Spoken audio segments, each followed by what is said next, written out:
కళ్యాణి ఉమ్, daddy ఇంట్లో లేరా? అవును అంకుల్. డాడీ గూడెంకేసి వెళ్ళినట్టున్నారు. చిన్నమ్మ వాళ్ళు గుడికి వెళ్ళారు. ఓహో, మరి టింగ్ టింగ్ గారేవాడు? ఏమయ్యా చెట్టు కింద ప్లేడరు? నిన్న కళ్యాణికి దెబ్బ తగిలిన హడావిళ్ళు అడగడం కుదరలేదు. నిన్నటిది ఈ రోజుది కలిపి ఆ టింగ్ టింగ్ ఆ 2000 ఇలా కొట్టించు. ఏమిటో అడుగుతుంటే పేపర్ చదువుతున్నావు? కొట్టించవా ఆ 2000. కొట్టించడానికి ఇక్కడ డబ్బు లేదు. పొజిషన్ ఇస్ వెరీ టైట్ నైనా. పొజిషన్ టైటా? పొజిషన్ టైట్ ప్యాంటు టైట్ అంటే కుదరతున్నాయినా. ఆ 2000 నాకు కొట్టించునైనా. ఏమిటయ్యా దబాయిస్తున్నావు? ఇక్కడ మీ తాత ముళ్ళు ఏమైనా దాచావా? నా దగ్గర క్యాష్ లేదంటుంటే. ఇదిగో ఉలవల బస్తా. 5000 10,000 ఒకేసారి కొట్టించవా అంటే మూలిగావు. ఇప్పుడు ఏ రోజుకి ఆ రోజు అడుగుతుంటే నీలుగుతున్నావు. ఇదిగో ఎలాగైతే నాకు కుదరదు. నా దారి నేను చూసుకుంటాను. అసలే నాది లైఫ్ అండ్ డెత్ సమస్య. ఏమిటయ్యా బెదిరిస్తున్నావు? ఇప్పుడు నా దగ్గర 2000 లేవు. పోనీ ఎంత ఉందో చెప్పు. ఎంత ఉంటుంది? చిల్లరంతా పోగు చేస్తే 500 ఉంటుందేమో. ఇదిగో 500 5 పైసలు ఇస్తే తీసుకోవడానికి నేనేమన్నా అడుక్కుతున్నామని అనుకున్నావు నాయనా? నువ్వు అడుక్కు తినేవాడివి కాదు నాయనా, నా బ్రెయిన్ తినేవాడివి. జోకు లేకు. తిక్కరేగిందంటే మూట ముల్లే సర్దుకుపోతాను నాయనా. ఏమిటయ్యా పోతా పోతా అని తెగ బెదిరిస్తున్నావు? పోతే పో. అమ్మ లాయరు ఎంతకి తెగించావయ్యా? సరే 500 ఇలా కొట్టించు. 500 ఉంటాయి నాయన. 200 ఉంటాయేమో. ఇదిగో ఉలవల బస్తా. డ్రామాలు అడకు. చూసావా కళ్యాణి, 2000 నుంచి 500 అన్నాడు, 500 నుంచి 200 అన్నాడు. 200 ఎక్కడ ఉన్నానే బాబు? 100 కూడా లేదే. చూసావా ఈ లాయర్ ఒక పెద్ద లయర్. ఇలాంటి అబద్ధాలు ఆడేవంటే నిజంగానే వెళ్ళిపోతాను. పోతాను అట్టగరికి దారిటు. నాకు దారులు బాగా తెలుసయ్యా. పైకి లగేజ్ తీసుకెళ్ళాలి కదా. చూడు, నేను వెళ్లే ముందు పెద్ద ఆయన్ను పిలిచి మన డ్రామా సంగతంతా బుర్రకథ టైపులో చెప్పేసి వెళ్ళిపోతాను. ఆ తర్వాత మీరిద్దరు ఫినిష్.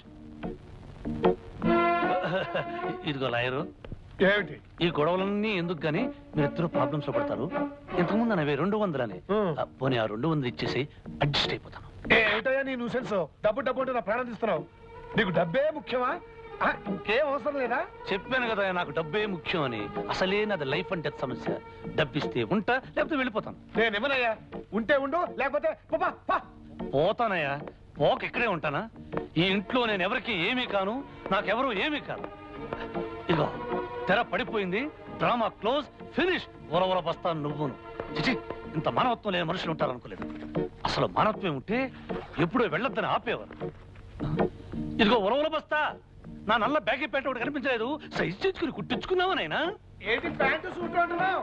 నీ వంటి మీద బట్టలన్నీ మావేనాయినా? అవును, నా గోల్డ్ చైన్ నీకు ఒకటి ఇచ్చినట్టు గుర్తున్నాయినా? Gold China?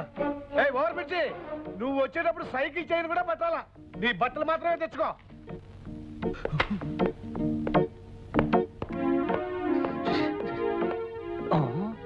చేతులు పుస్తకం పెద్ద పరీక్షలకు వెళ్ళేవాళ్ళగా లాగి ఒకటి ఇచ్చానంటే మొహం పుస్తకంలో అచ్చుపడిపోతుంది. ఇదిగో లాయరు, ఒక్కసారి సామాను తీసుకుని గుమ్మం దాటి అడుగు బయట పెట్టాను, మళ్ళీ నా కళ్ళు పట్టుకుని ప్రతి మళ్ళీ నా లోపలికి రా. బాగా ఆలోచించు.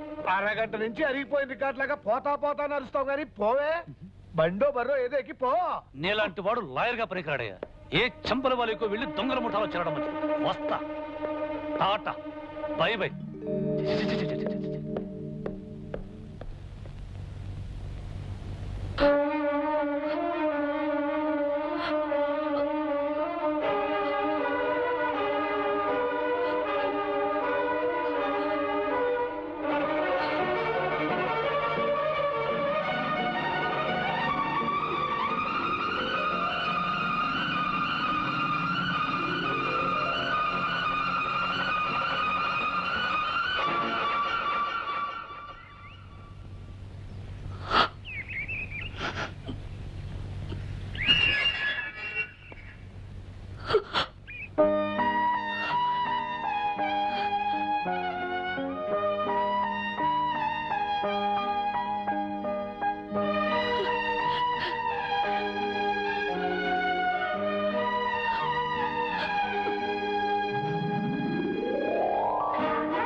విష్ణు